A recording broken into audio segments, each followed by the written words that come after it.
mask is finally off. After years of crying about privacy and media intrusion, Meghan Markle and Prince Harry have just exposed themselves as nothing more than high-end influencers willing to shill for Disney. Tom Bower, the investigative biographer who wrote the explosive tell-all Revenge, has just dropped bombshells that prove everything the Sussexes claimed about wanting a quiet life was complete fiction. Harry returns from his recent solo trip to New York, and what's the first thing he does? He immediately starts promoting Disney and his trip to Disney World. Not a quiet family moment, not stepping back from the spotlight, but full-blown commercial promotion. Bower calls it exactly what it is, saying Harry showed he is very commercially minded, which makes it impossible for him to ever return to royal duties. But here's where it gets absolutely jaw-dropping. Sources close to the situation reveal that this Disney deal isn't just some innocent family partnership. This is Meghan and Harry pivoting into full influencer mode, and Bower suggests they're being paid handsomely for these promotional posts. The same couple who sued newspapers for invasion of privacy are now voluntarily broadcasting their every move for corporate sponsors. The hypocrisy is staggering. Remember when they claimed they wanted to step back from royal duties to protect their family's privacy? Well, that narrative just crumbled faster than their Netflix deals. Bower points out that Harry wants his cake and eat it, but the royal family isn't buying it anymore. Prince William reportedly wouldn't allow Harry back into the fold, and frankly, who can blame him? What makes this even more shocking is the timing.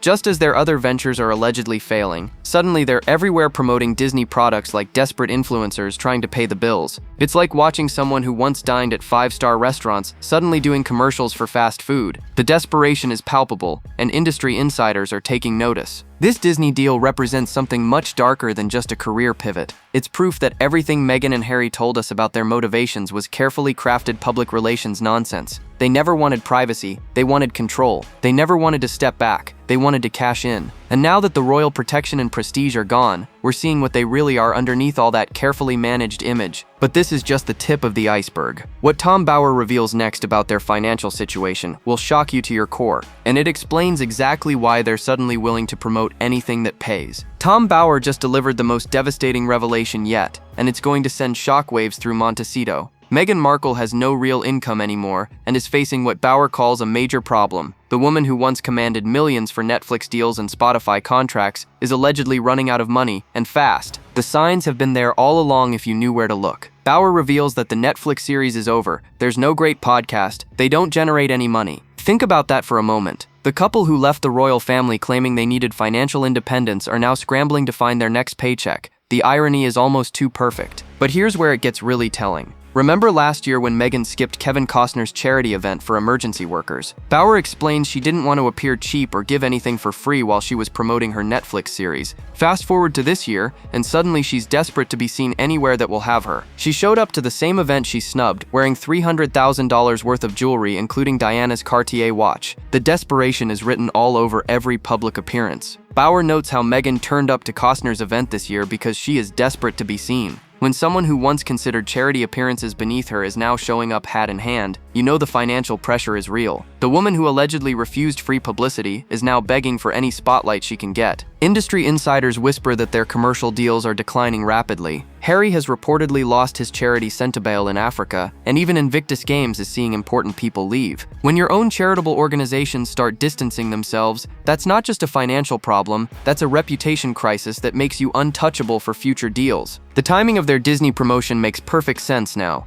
When you're facing a financial crisis, you take whatever paying gigs come your way. Bower suggests they're getting paid for this Disney content, and frankly, they probably need every penny. The couple who once turned down commercial opportunities as beneath their royal status are now essentially Instagram influencers with fancy titles. What's even more shocking is how quickly this financial house of cards collapsed. Just a few years ago, they were reportedly commanding massive deals worth hundreds of millions. Now they're allegedly struggling to maintain their lavish Montecito lifestyle while their earning potential evaporates faster than their royal connections. But the financial crisis is just the beginning. The next revelation about Harry's desperate attempt to change his family's surname will show you just how far they've fallen from grace. Hold on to your seats because what Tom Bower reveals next will leave you speechless. In a move so desperate it's almost unbelievable, Prince Harry allegedly approached his uncle Earl Spencer with an outrageous request. He wanted permission to legally change his family's surname from Mountbatten Windsor to Spencer, and the rejection he received was absolutely brutal. This bombshell revelation comes straight from Bower's upcoming book,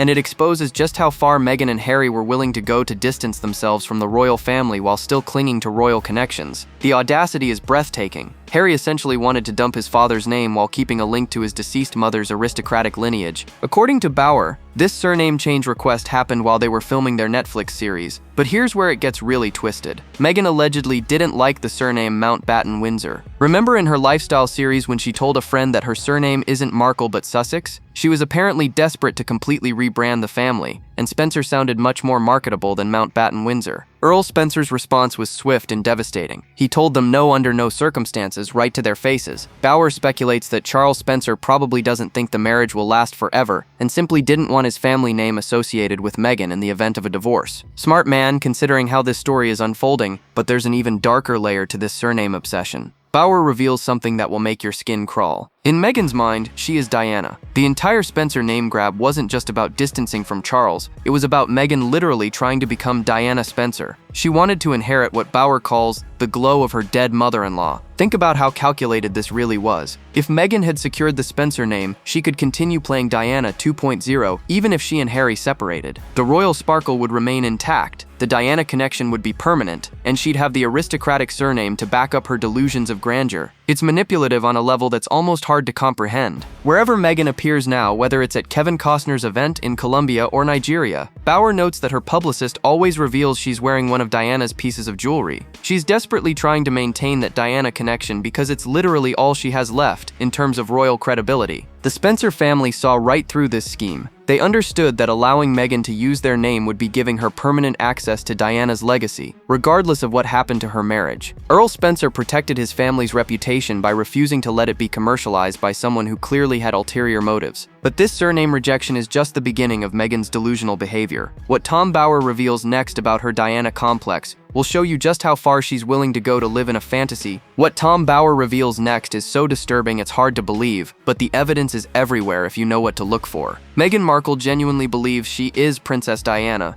Not that she's similar to Diana, not that she's inspired by Diana, but that she literally is Diana reincarnated. The level of delusion is staggering. Bauer puts it bluntly. In Meghan's mind, she is Diana. This isn't just about wearing Diana's jewelry or drawing comparisons. This is about a woman who has completely convinced herself that she inherited Diana's role, Diana's importance, and Diana's right to global adoration. The fantasy has become her reality. The Australia trip in 2018 was the turning point where this delusion solidified. Bauer explains that Meghan believed she was as important to the monarchy as Princess Diana, and the cheering crowds only reinforced this twisted self-perception. But here's what she fundamentally misunderstood about those crowds. They weren't cheering for Meghan Markle, the actress. They were cheering for what she represented as a working royal. Bauer makes this crystal clear. When she was cheered as a working royal, it wasn't because she was Meghan Markle. It was because she represented British royalty and all the values of the Queen and all the tradition and 1,000 years of history. The crowds were cheering the institution, not the individual. But Meghan's narcissism couldn't process that distinction. The comparison between Meghan and Diana is laughable when you examine the facts. Diana had amazing status. She looked beautiful. She had terrific poise. She worked very hard at being a royal. She was very empathetic. Diana spent day after day in hospices and hospitals with sick people, working tirelessly for charitable causes. Meanwhile, Bauer notes that Meghan would never go and spend day after day in hospices and hospitals and with the poor. She only wanted to go and party with Elton John in the south of France. But the most disturbing part is how Harry enabled this delusion. The more Harry drew parallels between Meghan and his mother, the more convinced Meghan became of her own importance. Harry completely misunderstood his own mother, who he obviously barely knew, and didn't realize that Diana was herself a manipulative and determined woman.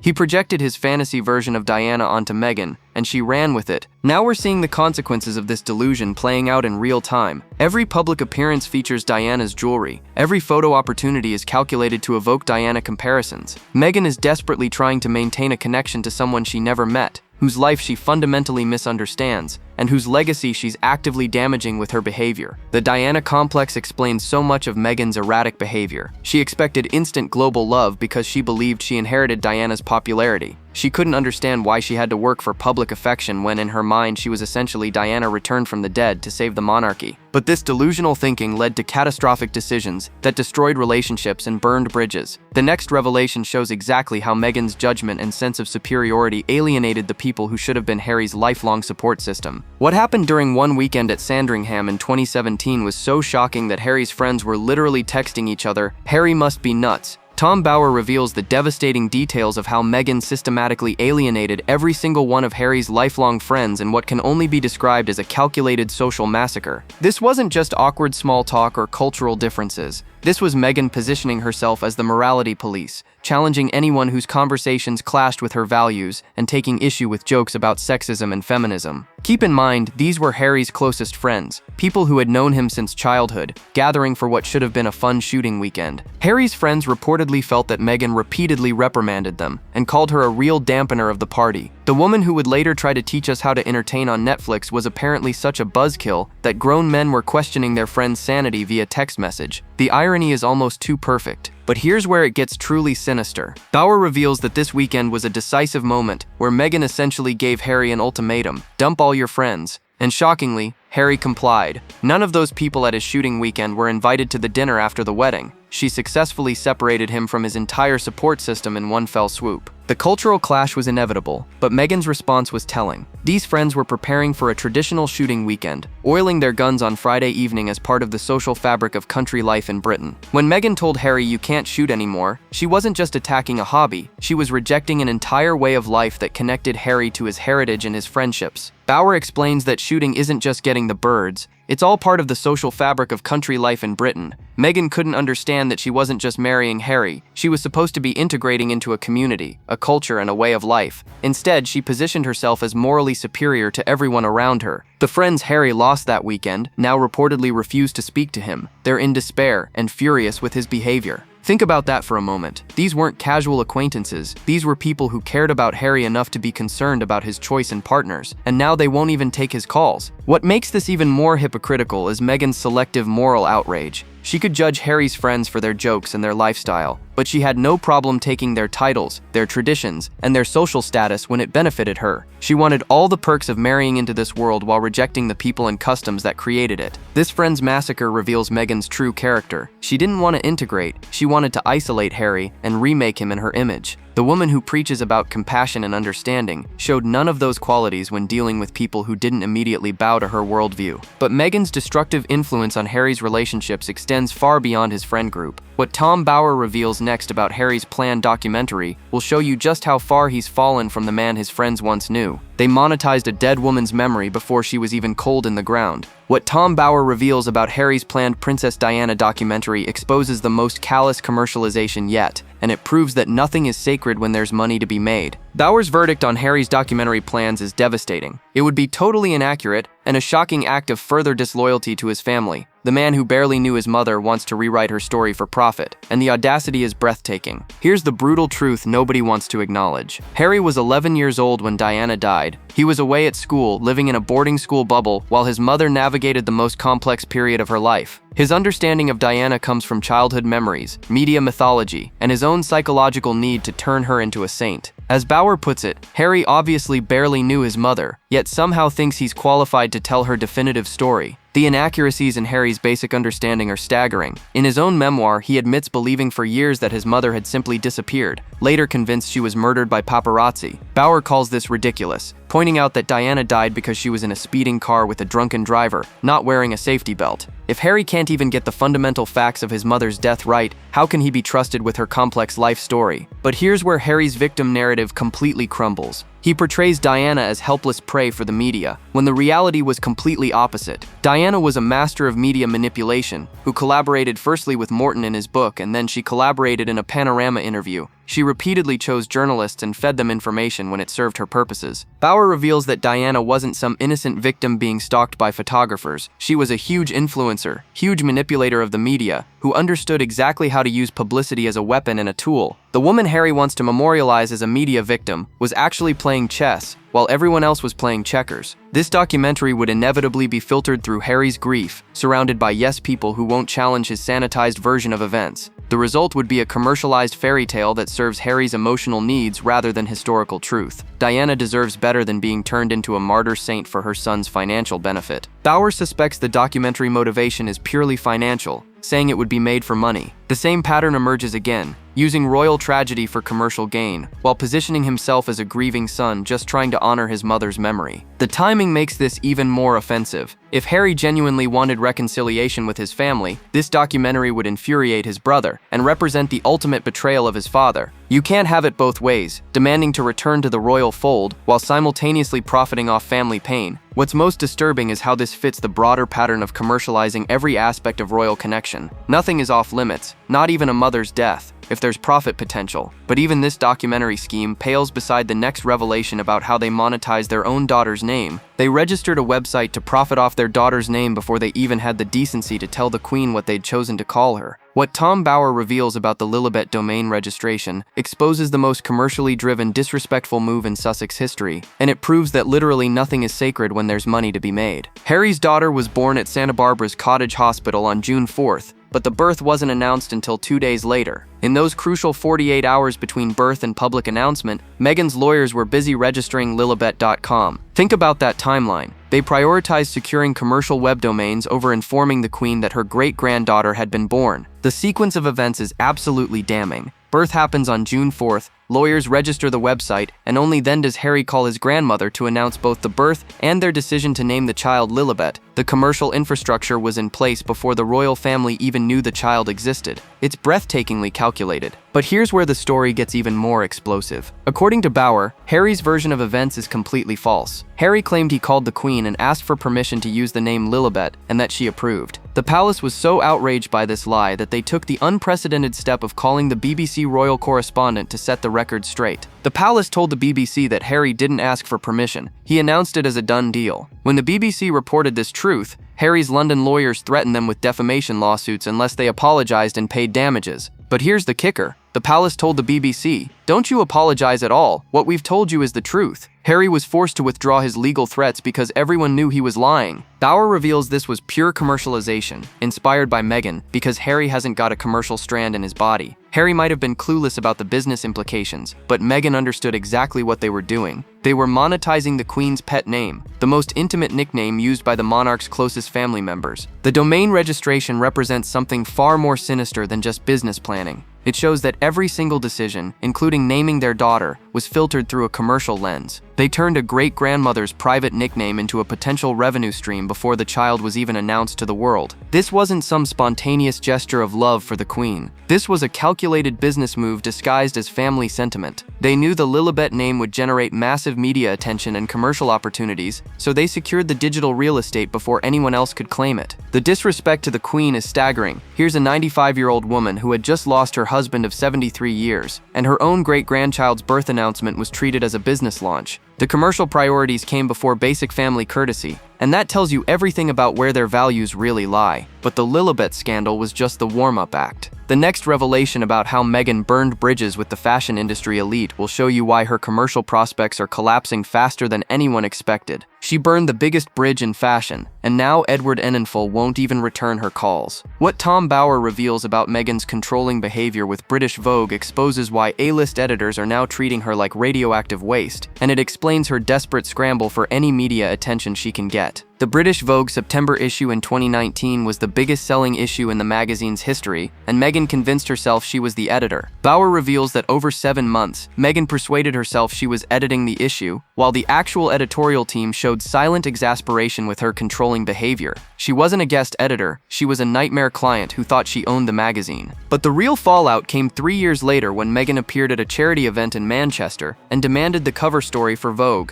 She didn't just want to be featured. She wanted control of the content. When Enninful already had a cover planned and refused to give her editorial control, Meghan allegedly had a meltdown that ended their professional relationship forever. Bower's assessment of Enninful's recent response about featuring Meghan is devastating. When asked if he'd work with her again for his new magazine, Enninful paused before saying, "Meghan and I had a great moment with the issue we did, but I feel like I have done it and I wouldn't necessarily repeat myself." In fashion industry speak, that's a brutal rejection delivered with British politeness. The pattern repeats itself everywhere Meghan goes. Sam Cashner from Vanity Fair, who wrote the original glowing Wild About Harry piece, later said he felt manipulated and betrayed and felt played orchestrated after working with her. When your early supporters start using words like manipulated and betrayed, you've burned bridges that can never be rebuilt. What makes this even more damaging is how Meghan responds to criticism. When Bauer's book revealed unflattering details about her behavior, including quotes from Kashner, Meghan's legal team allegedly pressured Kashner so intensely that he tried to backtrack his statements. Bauer calls this the Sussex war machine and describes how Meghan, when she puts on pressure with all her lawyers and all the rest of it, is a terrifying machine. The media landscape has fundamentally shifted against her. Bauer notes that women journalists, especially in Britain, make their fortune by deriding everything she does. Columns in major newspapers are now devoted to ridiculing Meghan Markle, and once that smell of ridicule touches you, it's nearly impossible to remove. Industry insiders are now treating her as toxic. The Hollywood Reporter was pretty rude about her. Vanity Fair delivered a devastating profile, and even publications that were once friendly are keeping their distance. When fashion editors and entertainment journalists start avoiding you, your commercial prospects evaporate overnight. The control obsession that destroyed these relationships is still evident today. Meghan only works with outlets she can manipulate, like People magazine, which has become what Bauer calls a glorified Sussex press release outlet. When you're reduced to working only with publications that will print exactly what you want without questions, you've lost all credibility with serious media. But Meghan's media manipulation goes far deeper than just demanding editorial control. What Tom Bauer exposes next about her lies to Oprah Winfrey will show you why she can never again play the victim card. 17 lies in one interview destroyed her credibility forever. What Tom Bauer reveals about the Oprah Winfrey disaster proves that Meghan can never again play the victim card, because everyone now knows she's willing to fabricate stories for sympathy and revenge. The Oprah interview was Meghan's nuclear option, designed to destroy the royal family's reputation while positioning herself as the innocent victim of institutional racism. But when fact-checkers got their hands on the transcript, they found 17 separate inaccuracies that completely undermined her credibility. 17 times she either lied outright or twisted the truth beyond recognition. The most damaging lie was about her secret wedding.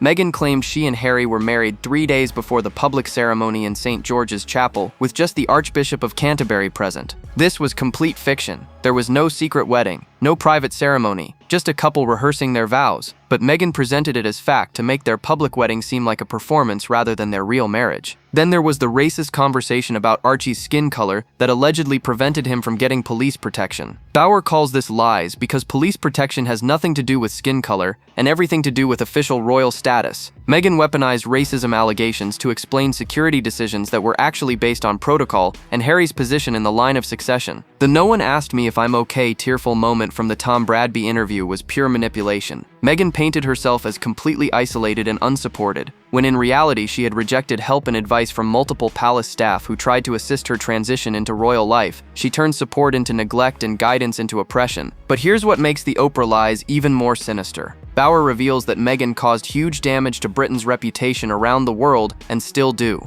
The racism allegations weren't just personal attacks on the royal family, they were diplomatic disasters that damaged Britain's international standing. Meghan weaponized America's racial history against the British monarchy for personal revenge. The inaccuracies weren't mistakes or misunderstandings. They were calculated deceptions designed to maximize sympathy while inflicting maximum damage. When the palace stayed silent initially, it looked like confirmation. When they finally responded with "recollections may vary," it was too late. The damage was done globally before the truth could catch up. Bauer notes that once these 17 inaccuracies emerged, her credibility sank, and she suddenly realized she couldn't anymore play on emotion in that way. The victim playbook that worked so effectively in the Oprah interview became useless once people understood she was willing to lie for sympathy. That's why Meghan doesn't do TV interviews anymore the same way. When she appeared at the Time 100 interview, it was so contrived, so meaningless because she was terrified of being fact-checked again. She learned that vulnerability only works if people believe you're telling the truth. The palace initially tried to handle this privately, but Meghan's public lies forced them to break their usual silence. When someone accuses your institution of racism on global television using fabricated evidence, staying quiet becomes complicity. The palace had to defend itself, even if it meant contradicting a family member publicly. But all these revelations pale in comparison to what Tom Bauer predicts will happen next. The final section reveals why this might be the beginning of the end for everything Meghan and Harry have built. We are witnessing the final act of the Sussex saga, and Tom Bauer's predictions paint a picture of inevitable collapse that will leave even their most dedicated supporters speechless. The identity crisis is here. The money is running out, and the world is watching to see how this spectacular fall from grace finally ends. Bauer delivers his most chilling assessment yet. They've got a real identity crisis which will be resolved in the next few months one way or another, and I don't think it can be to the good. The timeline is accelerating, the pressure is mounting, and something has to give. When an investigative journalist who has spent years studying their behavior says the resolution can't be good, you know we're approaching the endgame. The signs of desperation are everywhere now. Meghan showing up to events she previously snubbed, Harry taking any commercial deal that pays, both of them reduced to Disney promotions like desperate influencers trying to make rent. Bauer notes they only travel where it's free because they can't afford the hundreds of thousands it would cost for their usual luxury trips.